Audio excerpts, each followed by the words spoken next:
Le Japon, un pays où la modernité se voit partout mais où les traditions, même les plus petites, ont gardé tout leur sens. Un pays où les règles sont suivies à la lettre et où la rigueur se lit jusque dans la présentation d'un menu, même pour des petites échoppes de quartier.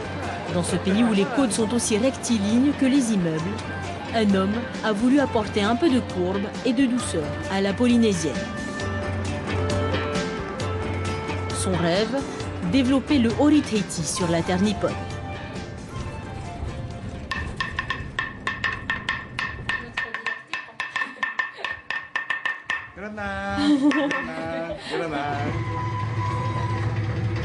Enseigner la danse polynésienne ici, un rêve fou direz-vous, mais qui après 8 ans est aujourd'hui une réalité. Oishi est désormais à la tête d'une école qui enseigne à 1500 élèves répartis sur 3 villes. Dès ma première rencontre avec des Tahitiens, j'ai voulu en connaître plus sur leur culture et après j'ai voulu la partager avec mes compatriotes. J'adore la danse polynésienne. Ce n'est pas trop difficile. Quel est par exemple le pas le plus dur à exécuter?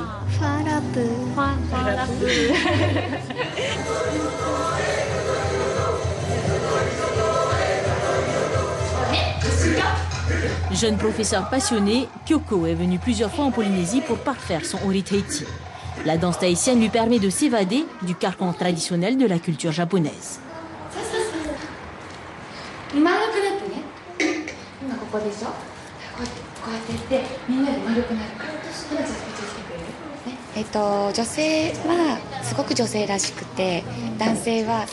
Enseigner aux enfants, c'est toujours un plaisir.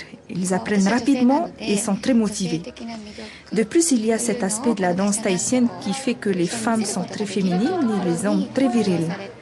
Ma féminité ou mon charme, je ne peux pas vraiment les montrer dans ma culture. Danser, c'est pour moi une façon de m'exprimer. C'est trouver un peu de liberté.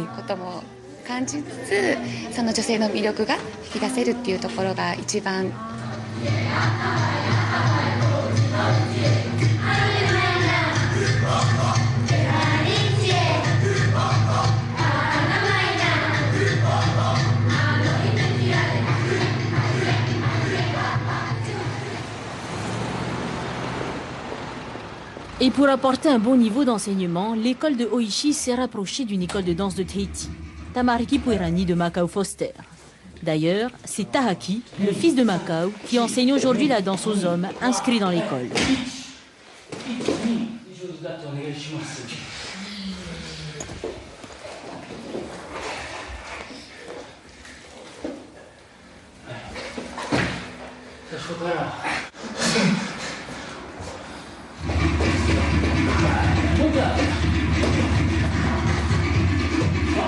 Partager la pratique de la danse, une idée qui aujourd'hui fait débat en Polynésie, mais que ce jeune Polynésien assume pleinement.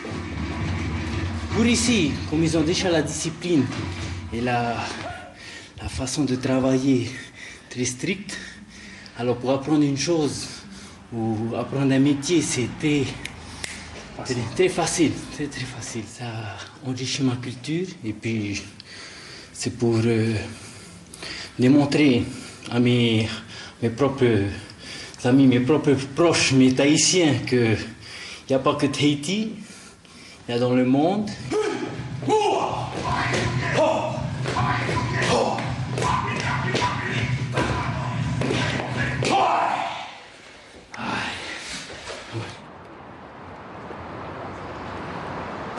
Bien sûr, au Japon comme à Tahiti, on a dû se faire aux contraintes liées à la musique polynésienne. Ainsi, c'est dans un studio, à 2 pas de l'école, que doivent s'entraîner les musiciens. Nous suivons d'ailleurs Oishi pour assister à une de leurs répétitions.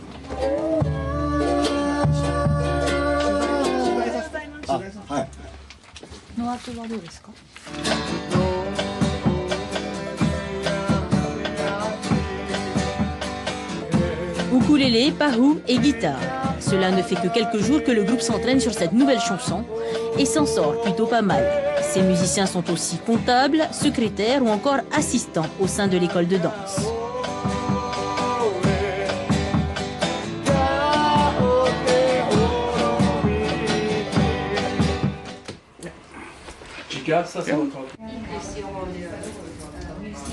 Outre les abonnements au cours, l'école s'en sort aussi grâce aux produits dérivés importés du Fénois et revendus dans ses boutiques. Par Eomore Musique DVD, les élèves trouvent tout sur place et ces Japonais sont même allés plus loin. C'est de soft de Nintendo. On peut jouer, faire un exercice avec de Tahitian dance. Oui, pour... Les Japonais, ils aiment ça? Oui, oui, oui. C'est très populaire. Le virtuel, c'est bien, mais rien ne vaut l'apprentissage direct avec des enseignants. Certains élèves sont prêts à parcourir des kilomètres et à payer des fortunes pour apprendre notre danse et connaître un peu mieux notre pays.